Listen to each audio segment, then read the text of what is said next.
Hey everybody, I'm Ryan Steinert, and if you are turning 65, you're already on Medicare, whatever the case may be, you just want to get some more information, but time is of the essence. You don't have an hour and a half to get all this. You want to understand Medicare as quickly as you possibly can. Let's do it. Here we go. Super fast. My name is Ryan Steinert. I own a company called Your Medicare Helper.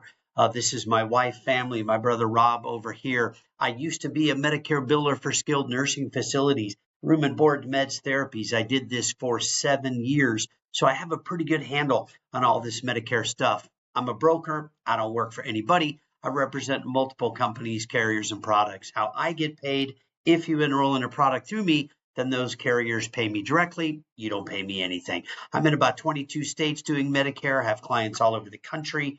If you want to Google us, check us out, Your Medicare Helper. We've got over 650 five-star reviews. I've got offices in Arizona and Idaho. So let's get into it. Medicare is always effective initially the first day of the month of your 65th birthday. So whether your birthday was on the 12th, 20th, 30th of a month, it's going to be effective the first day of the month of your 65th birthday. Your initial window to Medicare is the month of your 65th birthday, 3 months before and 3 months after. So you have a 7-month window in there where you can enroll, press buttons, do things. It's cheaper, it's simpler. You can do things outside of your initial window to Medicare, but it's more expensive and more costly and painful for you. So you want to do things in your initial window to Medicare. Now, let's really get into it. Anybody that's on Medicare, you kind of have two different roads, two different paths, two different options, and you have to pick one. You either stick with original Medicare A and B through the government. Uncle Sam's in charge, and they would cover 80% in option one in this scenario. You can add a supplement plan if you want. There are lots of those out there, but a lot of people, the most popular supplement plan now is probably supplement plan G, followed by supplement plan N. These guys cover almost all of the 20% that Medicare A and B does not cover in full, okay, less a very small deductible. You can also add a Part D, D for drugs, prescription drug plan. So this is one route, one option, or you get what's called a Medicare Advantage plan. Medicare Advantage plans are also called Medicare Part C, as in Charlie. Okay, we like to call things two or three things to keep it complicated and confusing for you.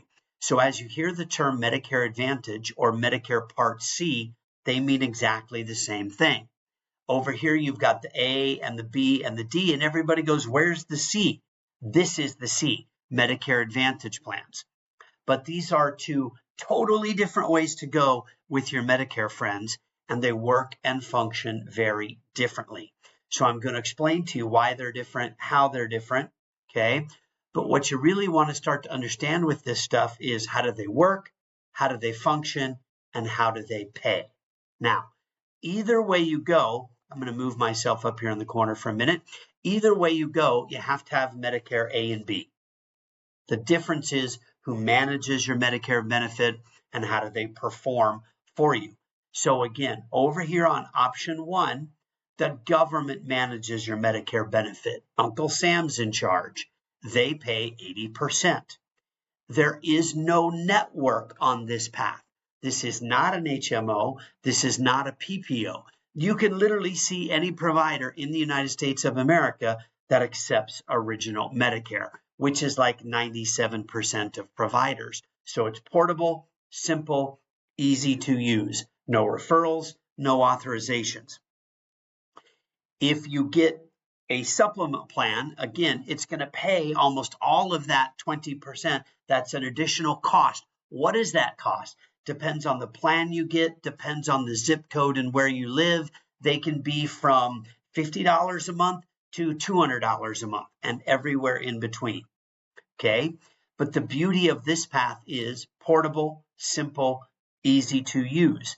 You're going to pay more per month, but you're going to have the least out-of-pocket costs on the back end if and when you go to use it. Okay. Over here on option 2, you still have Medicare A and B, but the government doesn't manage your Medicare benefit. Now it's a private insurance company that's managing your Medicare benefit.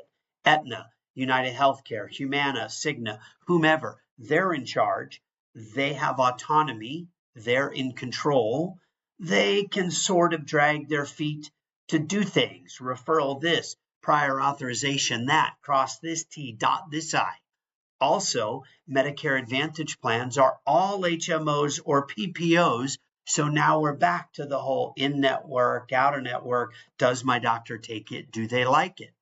What you need to know, friends, is many providers, not everybody, but a lot of them, they're moving away from accepting Advantage plans. They don't like them. They don't take them. They have trouble getting paid from these private insurance companies. They are decreasing benefits, increasing cost to you. So a lot of folks don't like and don't take Advantage plans. And you need to know that. And here's another catch-22, and here's where they get you on a lot of this Medicare stuff. There's no underwriting or qualifying for Medicare A and B. There's no underwriting for drug plans, and there's really no underwriting for Advantage plans. But let's go back to the supplement plan to Medicare, okay?